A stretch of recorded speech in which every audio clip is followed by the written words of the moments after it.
Welcome to all. I'm the first speaker. I want to share a secret with you before I start. Are you ready for that? Okay, this is something which all of us are going through because we are going to share a very private part of our life with you. We are going to share stories, we are going to share very deep secrets which we've not really told others. So can we request everyone to have a safe space for us to make us feel that, it's okay to share our heart out with you? Is it okay? Can I see your hands? Thank you so much. Thank you. Okay, let me tell you my story, and I call it Shift. So you see a picture, I've got certain pictures up which are my personal pictures. I don't really share them on social media so much. A 4-year-old little girl put on her prettiest floral dress and skipped into the nursing home, so excited to meet her mother and her newborn sister with stars in her eyes. Yes, that's me, and that's my newborn sister Amrita. She's my heart. As I held my baby sister for the first time, my heart burst with joy, with love, and simultaneously, I heard the relatives fawning over her fair skin.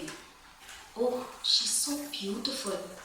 They asked my mother, what did you eat in your pregnancy that you gave birth to such a beautiful child, a fair child with golden hair and brown eyes? And they were fawning over her. And then what they did was, they just turned to the 4-year-old me and they said with a hesitant smile, oh, she's the elder sister. They look so different. That was my first shift. I felt what it was like to be judged for my looks. That changed my entire world. I went home, I saw myself in the mirror. I was very confused, which I've never been before.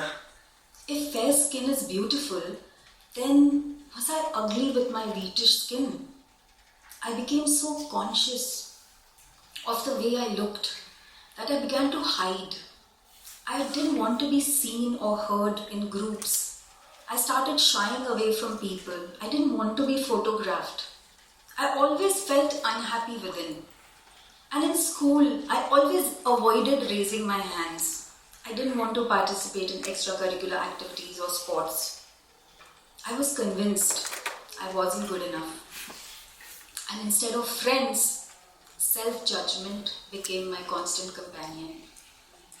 And as the years passed on, the weight of my body, along with my dark thoughts, grew heavier and stunted with each life experience. In my head, I was short, I was dark, and I was fat. And that means I did not deserve anything good. The trips to the designers, the tailors, they were very traumatic for me.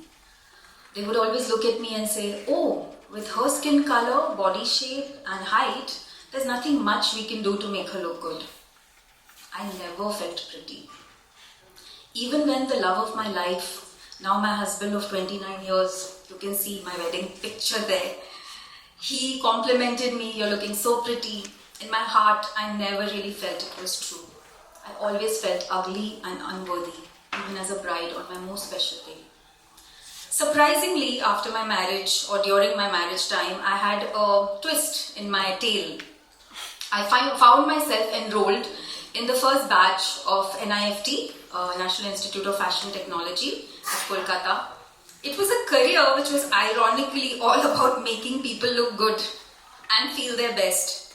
And under my label Aditi Kohli, I chose to design customized Western wear. In those days, customized Western wear wasn't easy to find. And they were meant for women who did not fit the narrow standards of ready-made wear. So women of all shapes, sizes and color found their way to me. And instead of selling garments, I unknowingly found myself, shifting mindsets and imparting self-confidence. And after 15 years of fashion, after 15 years in this, my life shifted again. Yet another unexpected turn. I stepped into the unseen world of energy. In my first pranic healing class, I was amazed to know we learned scanning. And I understood the importance of energy centers called chakras, which defined a person. You know, the how much strength that person has, how much happiness that person has. And rather than the physical appearance, they were always talking about chakras. And the best part was when I went to Mulchi, you know, in the ashram, and I just felt I found like heaven, utopia. Why? Because everyone there was, greeting each other by saying Atma Namaste, which meant saluting the divinity within you and which is equal for all, not dependent on the outer form. So I devoted my next 20 years of life to selfless service. I became a senior instructor teaching 5 levels of pranic healing. I started spreading the teachings of chakras, of soul across India and beyond to countries like Singapore, Israel, Vietnam. My work took roots in 7 villages at Sundarbans, where we sought to create lasting impact by helping them embrace the treasures that all of us possess within, rather than wallow in the lack of being lesser privileged on the outside. By this time, I had started receiving so much love from tens and thousands of people who looked up to me. And yet, within me, there remained a constant, silent, deep void and emptiness. I remember one incident that took place right here. You know, we were upstairs in Kala Mandir and the whole hall was packed. There was a Vesak meditation and Acharya Daphne had come for that meditation. And before the meditation would start, she wanted to guide us through a little inner thing. And she said, close your eyes and, just look at your face in the mirror and bless yourself. And I was shocked because I couldn't see myself. I didn't know what I looked like. And my heart melted and I started crying.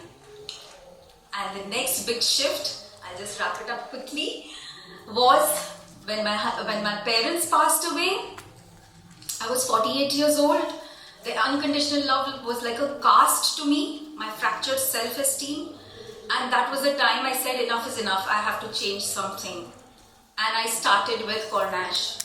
Cornash changed the way I looked at myself. I went on to breakthrough NLP, EFT tapping, access consciousness, energy flow techniques. I just started seeking out ways of handling my emotions, my mind, my body, and getting more connected with myself. And now I have a daily care regime and I'm taking care of myself and I provide these services at Tree of Life. Thank you so much for your patience to listen to me and wishing you all the very best. Thank you so much.